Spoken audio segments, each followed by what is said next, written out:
A statement by certain clerics that the ANC's current leadership has lost the moral high ground has been dismissed, and a memorial service will be held in Cape Town today for those who died when a military aircraft crashed in the Drakensberg last week.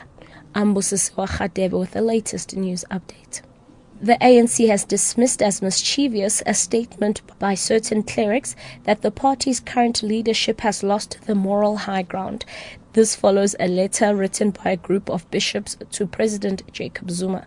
ANC Secretary General Gwede Mantashe says comment by the clergy is an attempt to influence the outcome of the upcoming 53rd National Conference in Mangaung. Mantashe was addressing the media in Johannesburg. Are we dismissing the concerns? That is not the issue. We're not dismissing the concerns. What we are dismissing is an attempt to influence the ANC 53rd National Conference in a bad way. Religious formation in the country have been invited to come to the conference. Not only to pray, we have also invited them to be there, sit, participate, express their views. They can influence us there.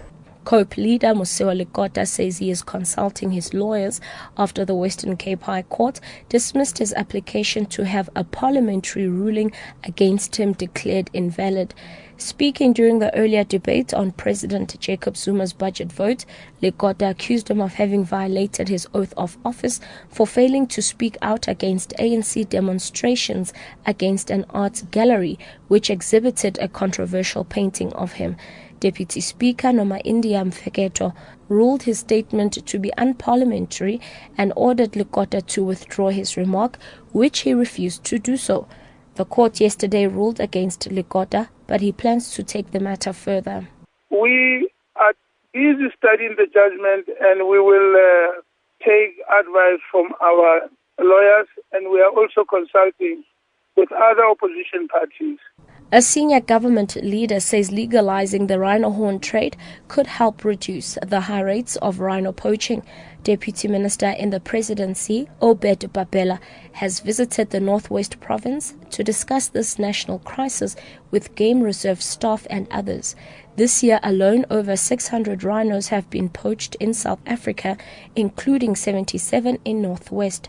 Babela says legalizing the trade could result in rhinos being dehorned without being killed. If we do that, and I think that is the argument, we might then allow people to farm quite a number of rhinos so that there could be a growth, significant growth of rhinos. But also if we legalize, then it means the dehorning will then happen in a manner that we save the animal, we don't kill the animal, we then use modern technology and modern ways of dehorning. Because after dehorning it, the horn does grow back on an animal. And lastly, a memorial service will be held in Cape Town today for those who died when a military aircraft crashed in the Drakensberg mountain range near Ladysmith in KwaZulu-Natal last week. SANDF spokesperson Siphiwe Dlamini says, however, it's too early for funeral arrangements for the deceased to be made public. He says they are still awaiting post-mortem results. Dlamini says another memorial service will be held in Pretoria. The memorial services of the deceased members of the Air Force will take place in two phases. Phase 1 will be taking place in Cape Town at Esteplaat Air Force Base at 12 o'clock on Wednesday, and then the second memorial will take place in Pretoria at Tabatswane at 10 o'clock on Friday.